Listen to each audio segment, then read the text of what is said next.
Olá, tudo bem com vocês? Hoje é quarta-feira e como eu tenho feito já há algumas semanas, tenho comentado o evangelho do último domingo, do domingo anterior. Então vou convidar você agora a pegar a tua Bíblia, sempre que você ouvir o sininho tocando, que tem vídeo novo, pega a Bíblia, bloquinho na mão, caneta marca-texto para você grifar na sua Bíblia, para você escrever, para você estudar, para você marcar aquilo que é importante para você.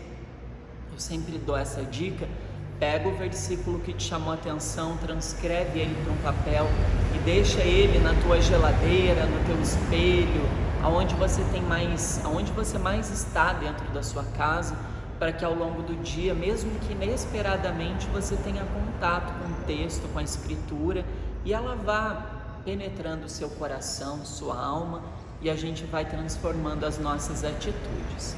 Então vamos retomar o evangelho do último domingo. O Senhor esteja convosco, Ele está no meio de nós. Proclamação do evangelho de Jesus Cristo segundo Mateus. Glória a vós, Senhor. Naquele tempo, Jesus disse aos sumos sacerdotes e aos anciãos do povo: escutai esta outra parábola. Certo proprietário plantou uma vinha, pôs uma cerca em volta, fez nela um lagar para esmagar as uvas e construiu uma torre de guarda. Depois arrendou-a a vinhateiros e viajou para o estrangeiro. Quando chegou o tempo da colheita, o proprietário mandou seus empregados aos vinhateiros para receber seus frutos. Os vinhateiros, porém, agarraram os empregados, espancaram a um, mataram a outro e ao terceiro apedrejaram.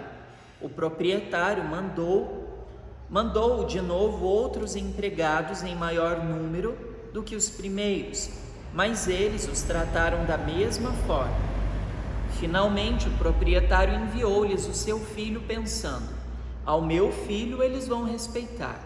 Os vinhateiros, porém, ao verem o filho, disseram entre si: este é o herdeiro, vinde, vamos matá-lo e tomar posse da sua herança. Então agarraram o filho, jogaram-no para fora da vinha e o mataram. Pois bem, quando o dono da vinha voltar, o que fará com esses vinhateiros?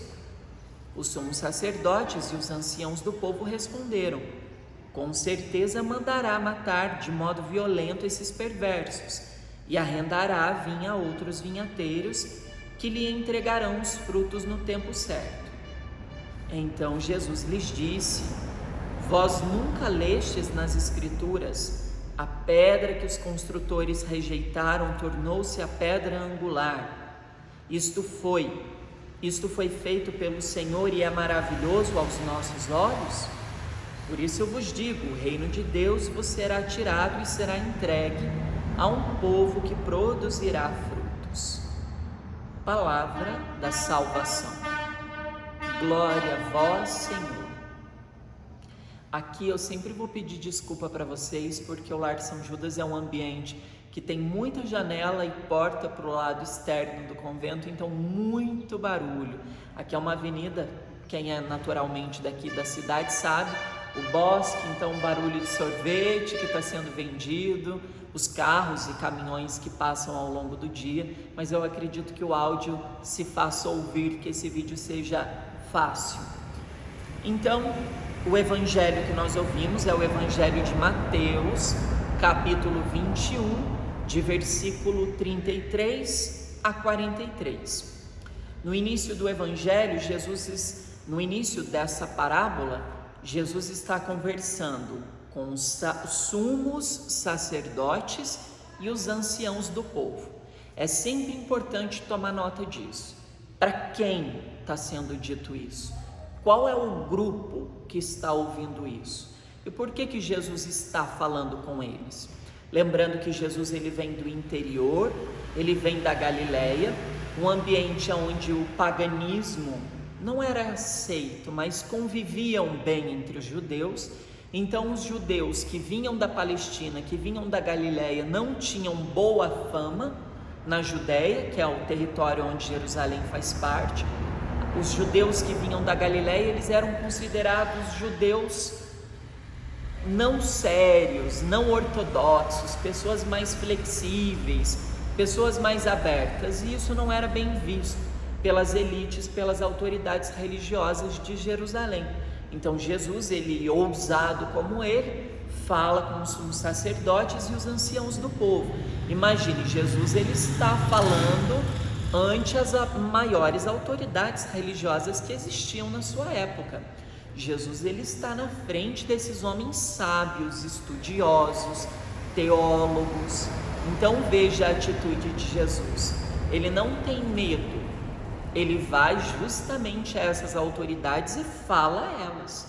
Então Jesus conta essa parábola da vinha, dos vinhateiros homicidas. E quem seriam esses vinhateiros? Na verdade, o dono da vinha é Deus, é o Pai amoroso, criador de todas as coisas.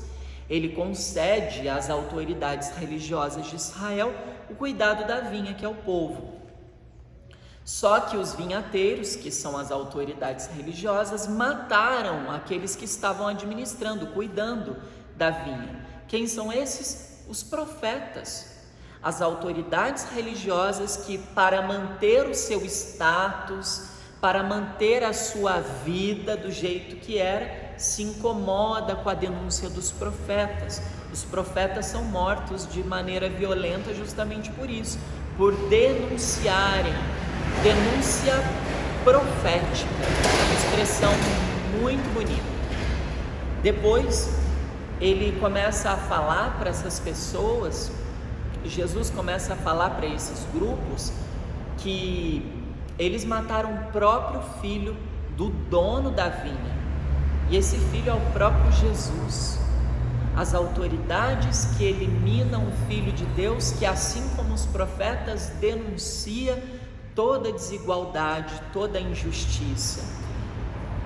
Eu acredito que a gente tem que ter uma imagem de Jesus místico, espiritual, porque ele é a segunda pessoa da Santíssima Trindade, é o Filho de Deus, mas a gente não pode tirar a dimensão social de Jesus, a dimensão sociológica dele, porque Jesus, sendo simples, sendo de uma região mais flexível, enfrentando as autoridades, ele está defendendo os excluídos, ele está protegendo as pessoas que são marginalizadas.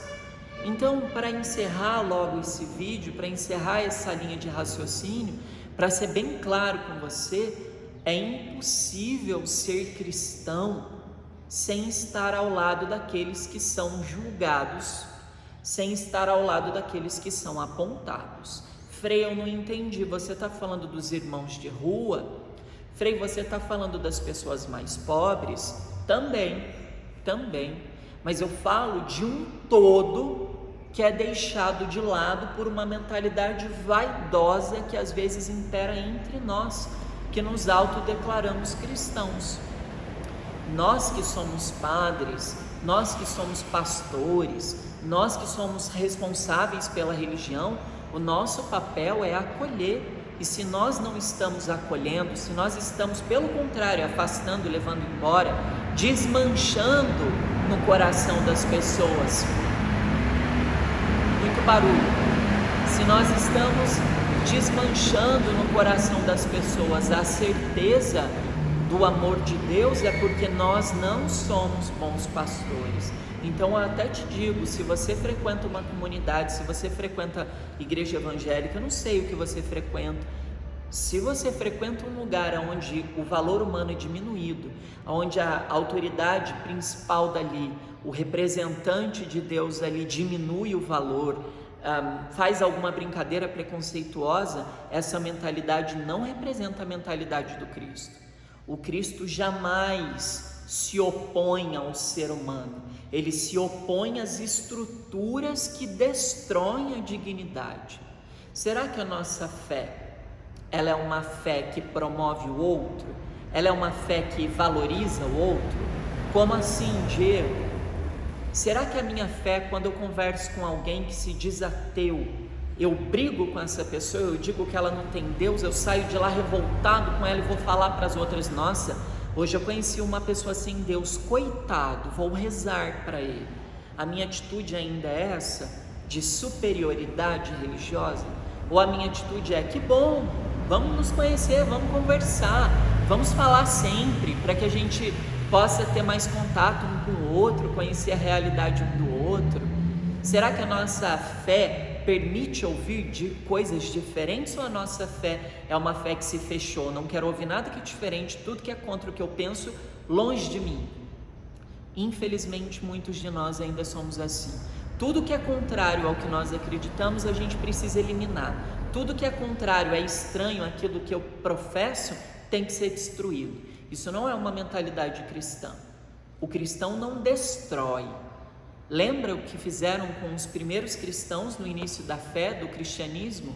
Lembram-se como os cristãos eram perseguidos? Também o cristianismo era uma religião, era uma fé diferente para aquelas pessoas que ali estavam. E eles queimavam as pessoas, eles davam as feras.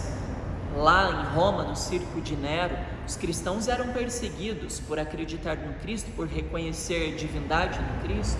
Então veja como nós reproduzimos toda a truculência que os primeiros cristãos viveram naqueles que nós desconhecemos hoje.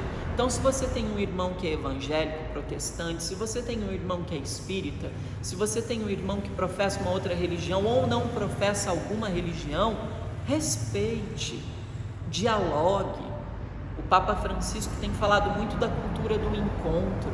Vamos buscar construir esse prédio interior de mística, de comunhão, de comunicação, de interesse, de valorização. Não achar que o que o outro fala não vale nada, só o que eu digo. Isso é uma mentalidade perigosíssima no nosso meio.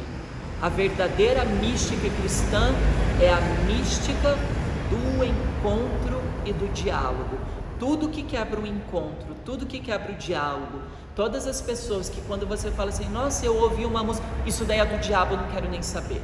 Pode saber que isso é uma crença limitante, é uma fé limitada, que coloca um Deus muito fraco, muito frágil, um Deus temperamental, que um dia está de bom humor, outro dia já não está mais, um dia te ama, outro dia ele te esquece, um dia te ama, outro dia te odeia. Eu não creio num Deus assim. Eu creio num Deus pleno, num Deus infinito, num Deus de amor que nos ouve, que nos ampara e que compreende a limitação humana, porque é superior, porque é o Criador. Eu sou criatura, então quem cria compreende aquele erro, aquela imperfeição. Ele entende, é o grande artífice da fé. E se nós agimos contra isso, professamos uma fé contrária a isso, vamos rever o nosso caminho. Te agradeço pela sua atenção, peço que você retome o Evangelho, leia novamente, se tiver alguma dúvida, pergunte, procure ajuda e dentro do que for possível, vamos continuar conversando rumo a uma mentalidade modificada, a um coração novo, a um coração convertido a Jesus. Deus te abençoe e te proteja de todo mal. Em nome do Pai, do Filho e do Espírito Santo. Amém.